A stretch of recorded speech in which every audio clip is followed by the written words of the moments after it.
This episode is brought to you in part by Reliance AI. Reliance AI streamlines privacy, data protection, and AI governance on one platform with advanced AI for live data mapping, processing activity records, and more. Visit reliance.ai. That's RELYANCE.ai. It's in the code. Welcome back, everybody, to another episode of Data Protection Gumbo, and I am your host, Demetrius Smilebro. And today we are going to have a conversation around lake houses, and not the one that you actually visit with your family and friends, but we're talking about the next big thing in data and also why you might need one. I'm here to welcome Ori Rafael, who is the CEO and co-founder of Upsolver. So, Ori, welcome to the Gumbo. Thank you. Great to be here. First and foremost, explain Upsolver and what you guys are up to over there. So at Upsolver, we are working on lakehouses and specifically building a lakehouse, so ingesting data into the lakehouse and managing the lakehouse itself. So the file system, the metadata, the connection to the catalog, like all of that part. So you will be able to use whatever query engine that you want, or wherever warehouse that you want, in order to query your data. And the architecture for the lakehouse that we are pushing is an Iceberg, an open table format called Iceberg type of lakehouse. Iceberg. Now, you're gonna have to explain what Iceberg is. Does it sound exactly what it is, like something that sits in a lake house? So basically, let's think about the idea of the lakehouse is basically to Okay. take a database and break it down into individual pieces. So you wouldn't have to buy everything from a single vendor. So you have your files, that's layer one. You have Mm-hmm. your metadata, and you have the way that the data is actually being described. So how are you going to keep metadata that turns a file into a table, an abstraction of a table that the query engine can use? For that, you have something called an open table format. An open table format, you have Apache Iceberg, you have Delta Lake, you have Hoodie. Those were the three main competitors that were being evaluated in the last few years. Iceberg seemed like the winner. That's of course an opinion, but backed by a lot of surveys and statistics. So Iceberg seemed to be the winner. So Iceberg Okay. is the way you're going to define your files, gather metadata about your files, so they will actually be abstracted into a table that the query engine can start using. And so just maybe so you've already explained what a lake house is, and maybe give us an idea around maybe the difference between a traditional data warehouse and also a data lake. Sure. So let's start with the data warehouse. Easiest to explain is just one box that has everything. So for example, I'm going to a database, I'm doing an insert command, I'm inserting into a database, into a table, and I can query that table. I don't interact with the file system or metadata layer or catalog in any way. I just create a table and I look at it as just one box. The data lake was the idea. It was the same concept of a lakehouse, of a database broken down into individual pieces. So you have your file system layer on S3, and you have a catalog like Hive Metastore, today Iceberg REST catalog. You had managed services around it, like the AWS Glue catalog, and you would build all the components together, kind of mash the components together, and create the same thing as a warehouse, but do a lot more engineering in order to get there. So the difference between a warehouse and a lake was a lot of data engineering. And I think one of the big problems for the lake was that there wasn't a clear standard that was explaining to you how to build your data lake in a way that you're going to get the same functionality as you get with a database. For example, I wanted to do an insert command. I couldn't really do that. I needed to create a file, connect that file to the metadata. There were a lot of limitations. The lake house is basically the evolution. So you take the good pieces of the lake, which is the economics and openness of working with the lake, and you take the best of the warehouse, which is ease of use, and you basically combine them into a single thing. So using something like Iceberg, it makes it easier for you to build a warehouse. And the most important thing there, which is I think the difference between a lake house and a lake was not connected to the warehouses. You had data in the lake, for example, on S3. You couldn't query that with your Snowflake or your BigQuery or your Redshift. You had to get that data inside of those databases. Now, with the Lakehouse, once you store your data using the Iceberg spec, the Iceberg format, all the warehouses will be able to really query that data. So the Lakehouse connects the lake data into all the possible engines that actually allow you to get value out of that data, like the warehouses. Lake warehouse evolution or consolidation into a new Lakehouse category. Got it. And I'm sure you're having conversations with high level executives. So I'm talking CEOs, and maybe let's just stick with the CEO. Let's say he may not have, or she may not have ever heard of a lake house before. So how would you explain to that CEO, and you're trying to convince them that yes, you do indeed need a lake house, and here's the value of what a lake house brings or would bring to your organization? So I would say the two main things I would talk to that CEO about were their costs and their Okay. ability to do advanced use cases like AI. Those are the Okay. two main things I would say. Let's start with the AI side. It's easier to explain. Mm-hmm. So once my data is inside the warehouse, and that's true if that warehouse was named Oracle or Snowflake, eventually I need to get to run my queries, run my AI on top of the data that's already inside the warehouse. Otherwise, I need to replicate it out, which is a lot of Okay. it's a big pain.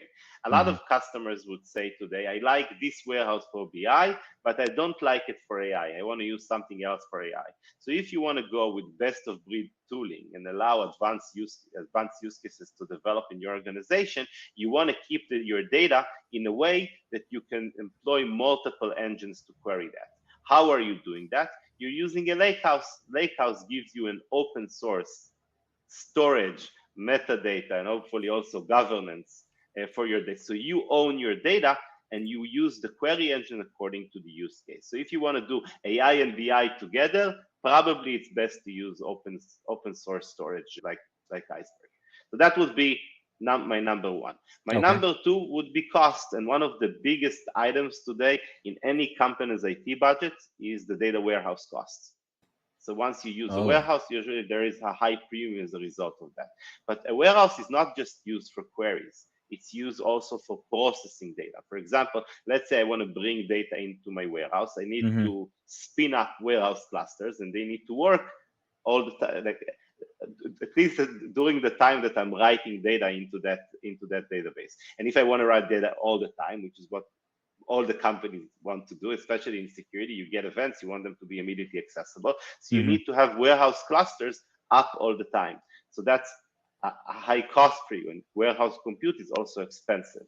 So once you take ownership over writing your own data. So I'm writing into S3. I'm not writing into a warehouse. I'm just writing my data into S3. I write it in using a catalog that the warehouse can later use to discover the data there. I no longer need to spin up warehouse clusters in order to Mm. write data into the. So this is a piece of your budget that it's very easy to identify. This is the cluster that you use for moving data. You just shut them down and you understand how much money you're going to save as a result of that.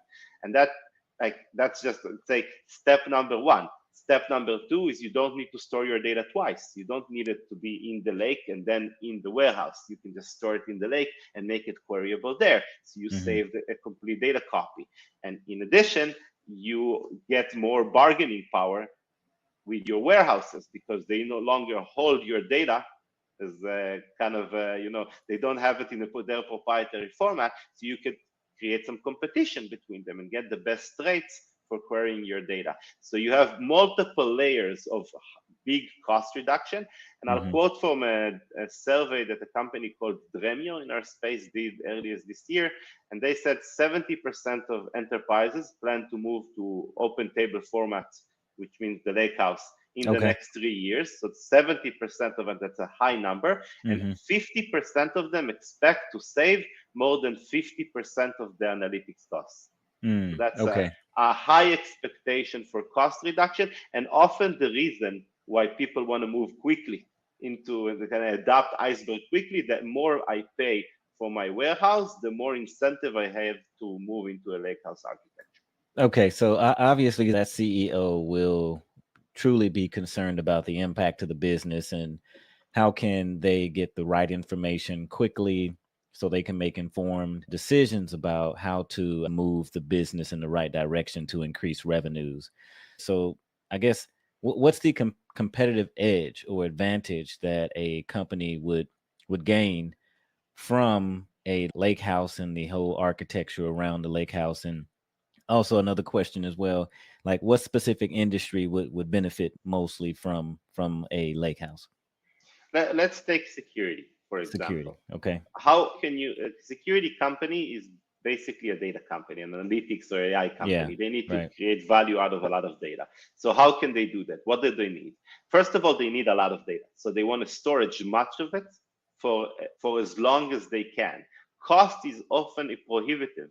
Something that, for example, I have a customer, big public company, they were using Splunk as in order Mm-hmm. to analyze events, but they were very limited with retention because of the high cost. So they decided to create a lakehouse before sending the data into Splunk. That was used for retaining all of their data. So now they can use all their data to show giving value to customers and not just the most recent data. That's point number one. Point number two is the granularity of what you can do. I can look at every device, every IP, every endpoint. So the fact that I am able to keep data at a very low granularity is Mm-hmm. important for me to create value for the users, because eventually they want to go all the way down into that level. The third thing is that I'm able to use the most advanced tools and all the innovation that's happening in the data space, because my data is not locked into a single platform, and I don't need to ask my application developers to wait a year until someone is going to actually replicate their data into a different repository for them to use. By the way, I was a DBA for many years. Okay. Everything I'm saying is things Yeah. that I've experienced. And every time you ask a developer to wait for a replication project and be dependent on a replication project that's often brittle and often fails, and kind of that you feel the air coming out of the room, and they understand that they're just going to have to use their warehouse that they have and not be able to use those additional tools that they research and they were excited about. So I think the fact that you can use any tool over more data at better granularity, these will be the reason you'll be able to have an Mm. edge from data. And it sounds like a lake house is really a key system for organizations to have. Is that something that needs to be online all the time, or is there any like redundancy? Or you mentioned clusters earlier, like any high availability? Can it go down? It's not like a number one highest tier type of application, is it, or is it not? So the answer is depends to every one of those questions you just asked, and I'll Okay. explain why. So the Okay. first use case you'll see companies do is research. What does research mean? I mean, I just want to store all my raw data and make it queryable. So my data scientist will be able to actually be productive. It took me so long to hire Okay. that person and they're so Mm-hmm. expensive. At least they will be able to work. Now, if the cluster goes down and for 30 minutes, the data scientist cannot really get service, so if sometimes you close it down during the night, that's fine. Like Yeah. that's great. Like no impact. On the other side, once you start using your warehouse to serve your applications, then the production necessity for that warehouse equals the one of the application.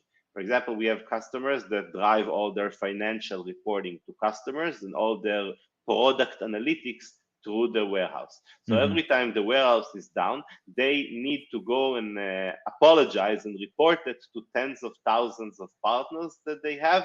And if something is wrong, maybe the financial information reported is not going to be correct. That's super production. By the way, as a company that supports these type of workloads, we have 24 by 7 SLA from day one and a big support team. And we try to answer, we promise 1 hour, but we usually answer in production stuff in minutes.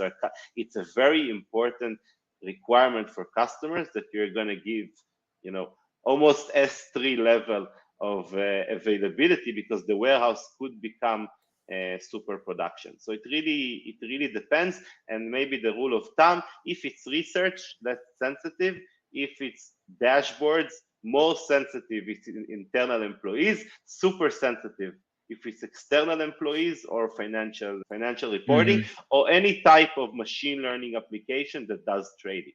That's the Okay. worst. Okay. Like, Yeah. So it sounds like the storage subsystem on the back end of a lake house really makes a difference, right? You probably, from instead of hard disk drives, you probably would need some SSDs and some really high performance, so you can get that information back a lot quicker as well. And so on-prem systems versus in the cloud and all of that.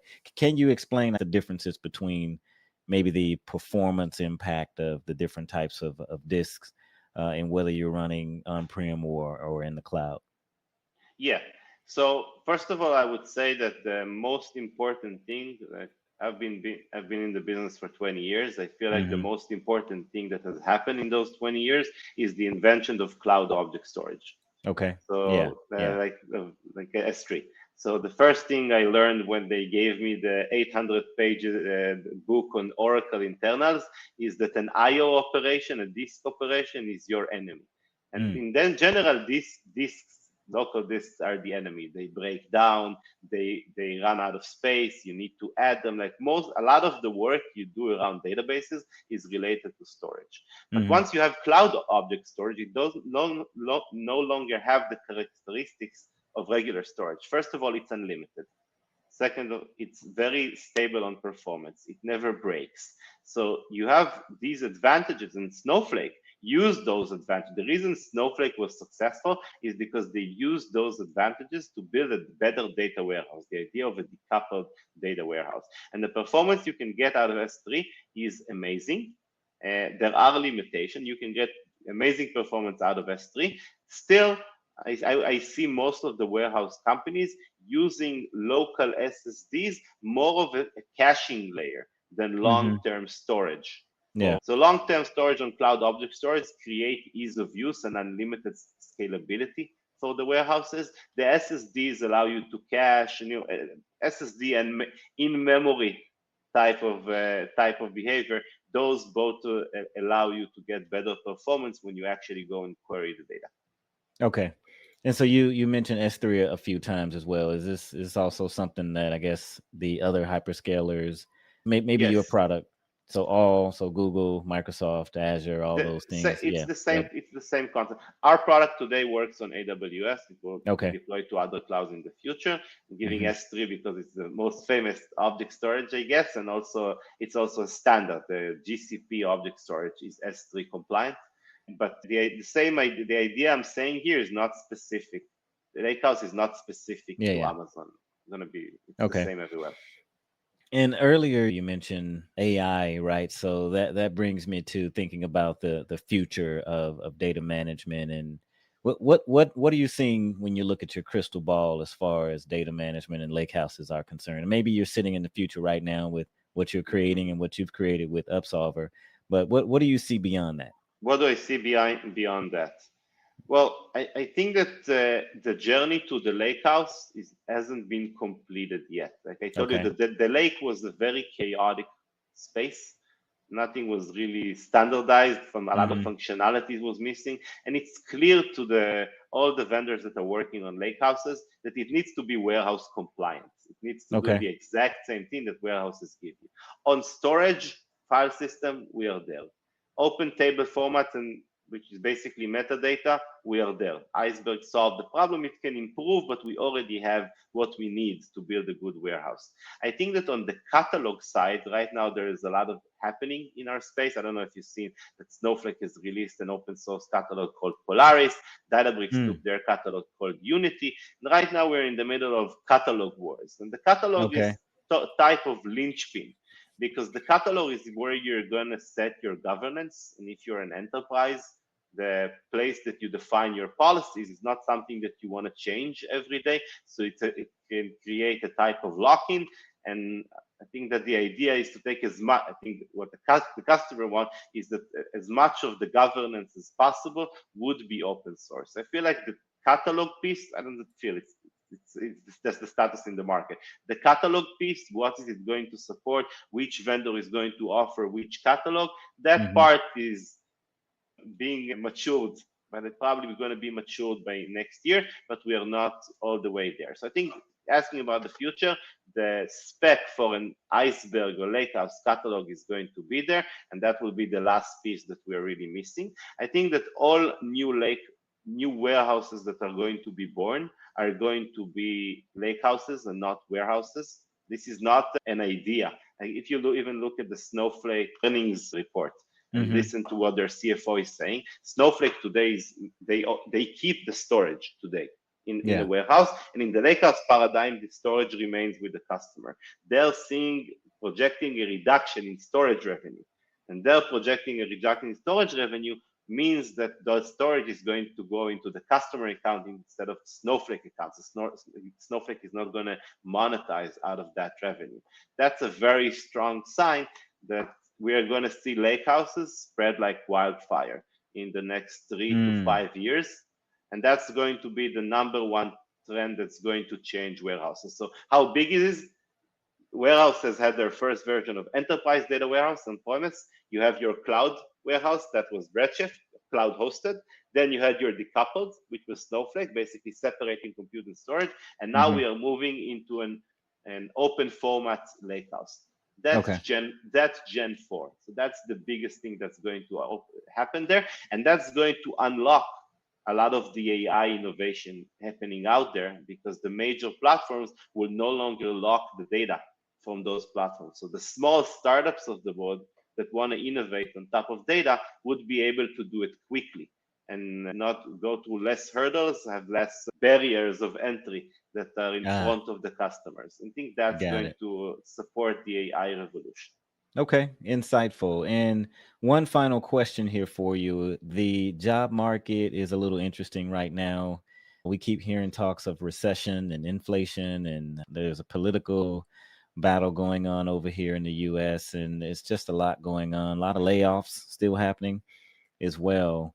What advice would you give to someone out there right now that may be looking to, let's say they're fresh out of college, right? And they're looking for their first job, computer science major, trying to get into IT, and maybe Lakehouses has piqued their interest. Like, what advice would you give to them? I would say start building stuff. Pet projects go a long way with Mm-hmm. employers. So if like it shows us that the employee is curious, that they're able to be self-starter, learn stuff on their own. So pet projects are a great way to shine compared to other people. So if you have your college degree and not much experience, but there is a pet project that you Mm-hmm. can highlight in your resume and talk about during your interview, I think that's going to give you a big edge. What type of pet project? There's a billion out there. You can go to Kaggle and work on dataset. You can go to Cloudera. By the way, when I started to go deeper into the machine learning space, going through Coursera. So going through Coursera's course Coursera. Okay. on machine learning and going through their deep learning courses, it's just a very quick way to learn something new. You do a Mm-hmm. few, like you get your hands a little dirty, you do some actual work, and you can take that and just work on any project that interests you. I have a friend, by the way, that I think that person would be an asset for any company. And his spare time is building small robots with his kid, and Okay. like just trying to get that kid curious about programming, and they enjoy seeing the materialization of their code in the physical world. So Mm-hmm. there are kits that you can order. Just start building stuff. Don't wait for the employer to give you your project. That will be a very strong sign that you really stand out. And I agree with you. It's not easy out there. I'm seeing the Yeah. layoffs. I'm hearing and talking to a lot of people that haven't found a job for a long period of time. Right. It's not an easy market. Yeah, yeah, not an easy market. Indeed, it is. And Ori, I do appreciate the time that you've spent with us, all the insight and some of the best practices around lake houses, etc. So, one more thing before I let everyone go, please do take a look at the LinkedIn group called Backup and Recovery Professionals. There are over 26,000 of us in that group, and we all specialize in things like cybersecurity and data storage, backup recovery, compliance and regulations and privacy, blockchain. I mean, we're talking all different types of digital and data type conversations that we're having in that group. So please check that out as well. Data Protection Gumbo is also on YouTube, so find us there. Also in Ori. Maybe last shout out for Upsolver. Anything that you'd like to recommend, maybe a white paper or blog or maybe the website, whatever you'd like to mention about the company, that would be great right now. Sure. We run monthly webinars on Iceberg, starting from, and you can see the previous one, starting from the very basics to deeper topics like migration from existing data lakes. You can join the webinars, they're educational. You can actually try out the product, don't pay anything, just have the educational experience. So I would find, if you're interested in Lakehouses and Iceberg, just check out those webinars. I think they'll bring you a lot of value. All right. Well, Ori, thank you once again for being a guest right here on Data Protection Gumbo. We'll definitely have to have you back in the future. Thank you.